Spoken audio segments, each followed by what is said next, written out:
Music memories में आपका स्वागत है।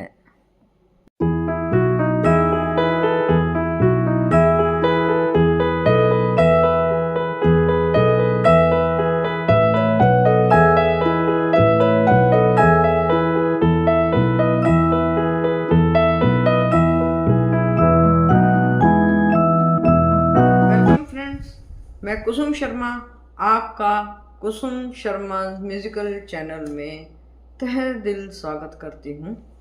और आप जानते हैं कि मैं अपने चैनल में रफ़ी साहब द्वारा गाए गए गीत किसी भी लिरिसिस्ट के लिए हूँ, किसी भी म्यूज़िक डायरेक्टर के लिए हूँ या एक्टर के लिए हूँ, कुछ भी मैं आपके साथ शेयर करती हूँ। मेरा मकसद है रफ़ी साहब जो कि कुदरत का एक नायाब तोहफ़ा थे हमारे लिए, उनको हर कान तक पहुंचाना। और आपसे गुजारिश है मेरी हाथ जोड़कर कि आप मेरे वीडियोस शेयर करिए और लोगों से सब्सक्राइब कराइए ताकि रफ़ी साहब की आवाज़ हर कान तक पहुंचे। रफ़ी साहब को सुनने से आप कितने लाइट, कितना मेडिटेटिव फील करते हैं, यही उनकी आवाज़ का जादू है। और मैं जो आजकल वीडियो बना रही हूँ वो है भी इसी नाम से, रफ़ी साहब करिश्माए कुदरत। ये इसका 27वां यानी 27वां भाग है। 26 भाग मैं बना चुकी हूँ जो अलग अलग तरह के हैं। किसी में रागों का फ्लेवर, किसी म्यूज़िक डायरेक्टर के लिए, सारे के सारे आप सुनिए और कमेंट करिए और शेयर करिए और मुझे बताइए कि मैं कैसे वीडियो बना रही हूँ। और मेरे साथ जुड़िए रफ़ी साहब को हर घर, हर जन, हर कान तक पहुँचाने के लिए। आप भी जानते हैं, मैं भी जानती हूँ कि रफ़ी साहब करिश्माए कुदरत थे। तो आज चल बात करते हैं, रफ़ी साहब ने मदन मोहन जी के साथ मिलकर उनके म्यूज़िक डायरेक्शन में गाकर जो करिश्मा किया। मदन मोहन जी जैसा चाहते थे, रफ़ी साहब की रेंज तो हर कोई इस्तेमाल करता था। रफ़ी साहब की डेप्थ, उनकी ऊंचाई, उनकी नज़ाकत, डिक्शन, समझना, एक्टर को देखना, सब कुछ बहुत मुश्किल है। उनके जैसा कोई फीमेल सिंगर या कोई मेल सिंगर आज तक नहीं हुआ, ना ही उनके टाइम पे हुआ। उनके होते हुए भी कोई उनकी रेंज तक, उनके दायरे तक नहीं पहुंच पाया। रफ़ी साहब कुदरत का करिश्मा थे। तो आज जो मैं पहला गीत इस वीडियो में शेयर कर रही हूँ वो मदन मोहन जी ने कंपोज किया था और कैफ़ी आदमी साहब ने उसको लिखा था। इन दोनों की टीम ने रफ़ी साहब को बहुत बहुत अच्छे गीत दिए और रफ़ी साहब की आवाज़ का बाखूबी इस्तेमाल किया। ये गीत है फिल्म नौनिहाल से। इस गीत के बारे में मैंने कहीं पढ़ा था, सुना भी था कि फिल्म के डायरेक्टर इस फिल्म को टैक्स फ्री कराना चाहते थे। तो वो लोग इंदिरा गांधी जी से मिलने गए, लेकिन उनको समय नहीं मिला या टाल दिया या क्या हुआ। अगली बार वो रफ़ी साहब को लेकर गए तो पता चला मैम बिज़ी हैं। तो मदन मोहन जी ने कहा, रफ़ी साहब आप कम से कम बाहर वेट कर रहे थे, ये गाना, इस फिल्म का ये गाना शुरू गाइए ताकि इंदिरा जी के कानों तक ये गाना पहुँचे। और मुझे पक्का पता है कि आपके गाने से ये फिल्म टैक्स फ्री हो जाएगी। रफ़ी साहब बहुत ही साधारण इंसान थे। रफ़ी साहब ने कभी किसी तरह का नखरा या एटीट्यूड दिखा ही नहीं सकते थे। वो इतने सिंपल थे, इतने डाउन टू अर्थ थे कि हमेशा नीचे देखते थे। तो रफ़ी साहब ने जब ये गाया तो इंदिरा गांधी जी अपना काम छोड़कर रोती हुई आई और उन्होंने कहा, रफ़ी साहब बस कीजिए। गाना कौन सा था? फिल्म भी फिर टैक्स फ्री हुई थी। ये कोई ब्लैकमेलिंग नहीं थी, ये गाने का असर था। ये इसलिए नहीं था कि वो जवाहरलाल नेहरू जी की बेटी थी, नहीं, वो समझ रखने वाली इंसान थी। रफ़ी साहब की आवाज़ का जादू था, कैफ़ी साहब के शब्दों का जादू था, मदन मोहन जी की धुन का जादू था। ये गाना राग शिवरंजनी पर बेस्ड है। मैं हो सकता है गलत हूँ, और मुझे यही लगता है। मेरी आवाज सुनो, प्यार का राज सुनो। आप देखिए इस गाने में उतार चढ़ाव, इसके गाने में दर्द।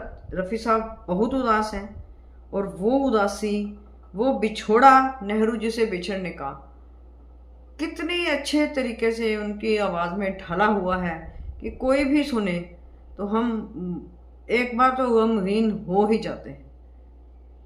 नेहरू जी के चले जाने पर हिंदुस्तान कितना रोया था, वो भारत के निर्माता थे।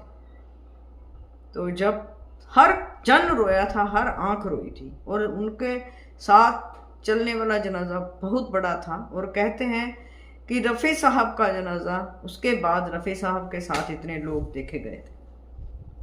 अब देखिए, मेरी आवाज सुनो, बकौल जवाहरलाल, कह रफ़ी साहब रहे हैं, कह कैफी आज़मी रहे हैं, सुना मदन मोहन रहे हैं। मेरी आवाज सुनो, प्यार का राज सुनो, मेरी आवाज सुनो। अब ये वाला जो सुनो है, मेरी आवाज सुनो, सुनो के बाद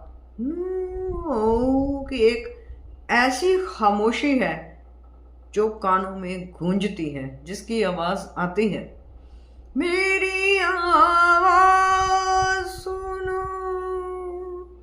मैंने एक फूल जो सीने से लगा रखा था, क्या बात है, उसके पर्दे में तुम्हें दिल में बसा रखा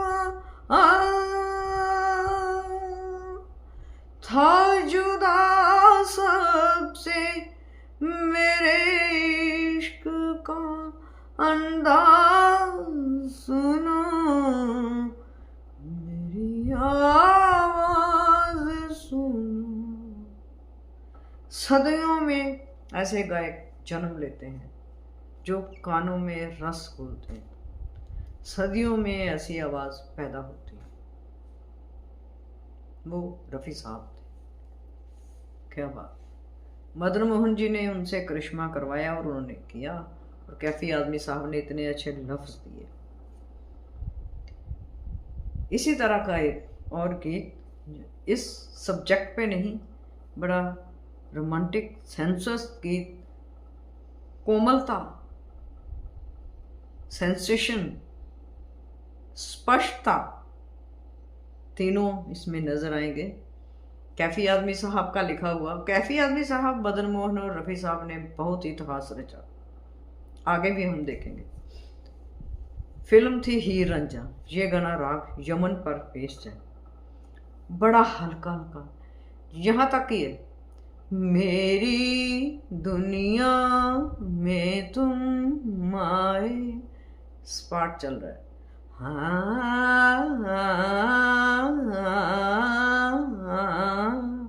क्या क्या अपने साथ लिए, धन की चांदी मन का सोना, सपनों की बारात लिए। आप ये गीत YouTube पे सुनिएगा, बहुत मजेदार गीत। देखे ना कोई आजा, इस तरह से चलता है ये, बहुत खूबसूरत गीत है। और फिल्म दस्तक का गीत जो अति कोमलता का प्रतीक है, मजरूह जी के शब्द, मदन मोहन जी की धुन, और मोहम्मद रफ़ी 3 M's, जिन्होंने इतनी सेंसिटिविटी, इतनी नज़ाकत, इतनी सॉफ्टनेस शब्दों में, धुन में, और रफ़ी साहब ने किस तरह से अपनी आवाज़ में पैदा की। तुमसे इतना ही जब वो बोलते हैं ना, स्क्रीन पे संजीव कुमार और रेहाना सुल्तान है। बहुत खूबसूरत फिल्म है, आप ज़रूर देखिएगा। समाज को संदेश देने वाली फिल्म है। तुमसे कहूँ एक बात परों से हल्की हल्की, ये राग पीलू या खमाज कुछ इस तरह से है। चलो आप गाने को एंजॉय कीजिए, आप गाना यूट्यूब पे ज़रूर सुनिएगा। तुमसे कहूँ एक बात परों से हल्की हल्की। अब वो जो हल्की हल्की कहते हैं ना, वो सुनने वाला है। हल्की हल्की, रात मेरी तो चाँद तुम्हारे ही आंचल की।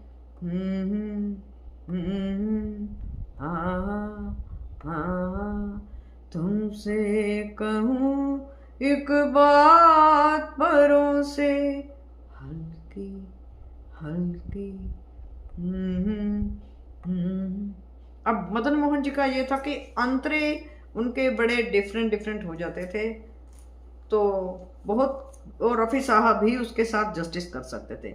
जैसे इसका सोई गलियां बाँ पसारे आंखें मीचे,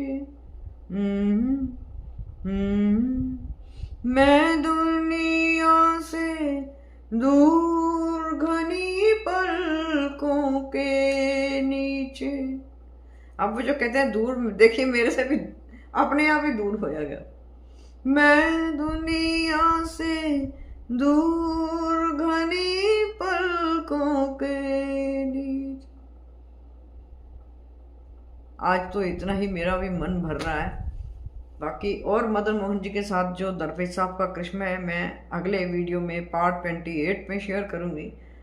आप रफ़ी साहब को सुनिएगा, मेरे चैनल को सब्सक्राइब करिए, आगे बढ़ाइए, मेरे साथ इस मुहिम पर चलिए। बहुत बहुत धन्यवाद होगा। अगले वीडियो तक के लिए आपसे विदा लेती हूँ। खुदा हाफिज़। Thank you.